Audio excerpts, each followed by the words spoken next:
Nerderotic.com. Welcome back to Nerdrotic. My name is Gary Beekler, and I come to you from Nerdrotic.com and a quick Game of Thrones update here. Now, my review video will be out tomorrow morning. If you're watching this Monday the 20th, it'll be out Tuesday the 21st at 10 a.m. And I had a big, long live stream with Dictor Van Doobcock last night that you can see on the channel. Link will be in the description. But in that live stream, I said the fan blaming will start anytime now. I checked the watch I don't have, and it looks like we're getting that a little bit. Now, these actors with Game of Thrones, I have no problem with you. You did the best you could with horrible writing. Dan and Dave have been passive-aggressively blaming fans, and George is George. So it hasn't been as bad as like Rian Johnson and Marvel Comics and the Alex Kurtzman and Chris Chibnall from Doctor Who and Jodie Whittaker or Brie Larson. But it could be. And it looks like it might be starting from a source I don't want it to start from. I love Kit Harrington. I love the character of Jon Snow, and his character was done the most disservice in the entire story. But this was brought to me from Joe, my good friend Joe on Twitter. Let's go to the article right now. This comes from TV Line, written by Michael Osiello. Game of Thrones finale, Kit Harrington weighs in on spoiler backlash, insists fans are culpable. Kit. Please don't, Kit.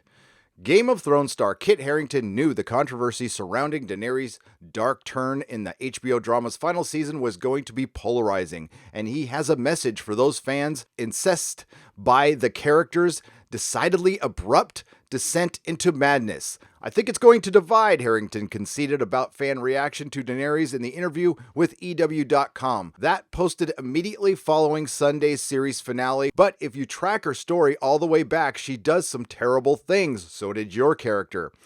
She crucifies people. You hanged Ollie. I mean, he deserved it, but you hanged Ollie, and you killed the half-hand to join the wildlings. She crucified people. She burns people alive. This has been building. Not really. So we have to say to the audience, you're in denial about this woman as well. Not you knew something was wrong. You're culpable. You cheered her on. Not really. No. I am okay with the Mad Queen. And John, I understand. Kit, I understand you have to say these things because you're still under contract. You want residuals from this show. So I completely understand this. And some fans might be in denial about Daenerys. I wasn't. There's no denial to be had. She turned on a whim because the writing sucked. Most of the fans, a vast majority of us, are not unhappy that she turned into the Mad Queen. We are unhappy with the writing. They turned her into the Mad Queen in an episode and a half, and we are dealing with a show that took 3 years on the Boltons, that built up the Red Wedding for 2.5 seasons, and we got the Mad Queen in about 90 minutes. Now, Kit, I don't think you're really calling out fans. You might be calling out some here. This might be the media trying to stir things up. Let's continue with the article. Harrington also admitted to EW that he feared the final 2 episodes would be accused of being sexist. Well, considering third wave feminism has derailed some of the greatest shows out there and some of the greatest franchise, I think this is a legitimate concern. One of my worries with this is we have Cersei and Dany, 2 leading women who fail. He told the site, the justification is, why should they be the goodies? Exactly. And nobody's criticizing for that. These were realized characters that did human things. That's why we liked Game of Thrones. Game of Thrones, at its core, was a feminist story. Feminist in the sense of equality. Yes, not the third wave feminism stuff that's going on right now, which is women want to be completely in charge and men bad. But that's why I like the story. That was a trope that was subverted well because they were human beings. Well, at least in the books they were, and in the show up till probably season 5 or season 6, let's be real. Keeping in mind within the story, we are seeing the origins of equality and not true equality. Dorne is pretty progressive for Westeros, but it's still not there. It's still feudalistic. Dany is not a good person. Okay, no. They never really showed that until the bells rung and she did her Bellsberg. It's going to open up a discussion, but there's nothing done in this show that isn't truthful to the characters. Oh, Kit, I love you. You know nothing, Jon Snow. And when have you ever seen a woman play a dictator? Trying Trying to think about that one a little bit. Something will come to mind. Fan dissatisfaction with Game of Thrones' 6-episode farewell lap has led to a Change.org petition calling for Season 8 to be remade with competent writers.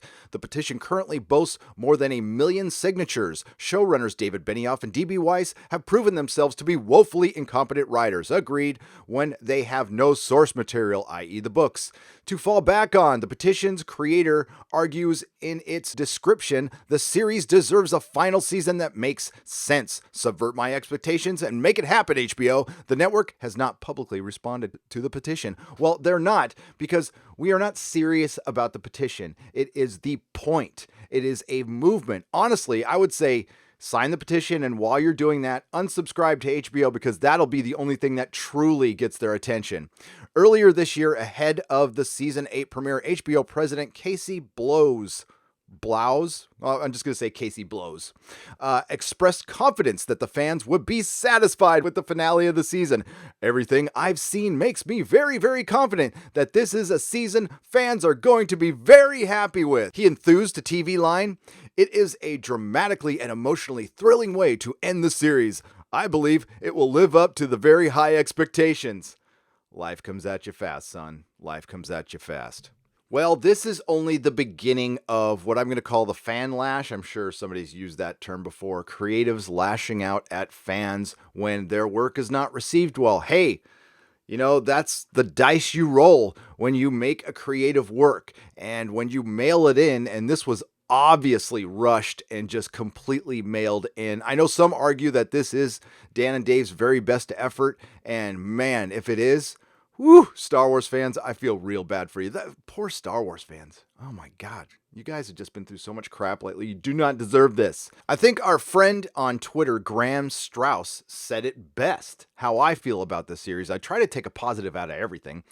The thing about Game of Thrones Backlash is that this time the normies are just as invested in the show's collapse. Unlike Star Wars, Trek, Who, and to some degree the MCU, Game of Thrones was always aimed at the normies. Now they know what it's like to bleed.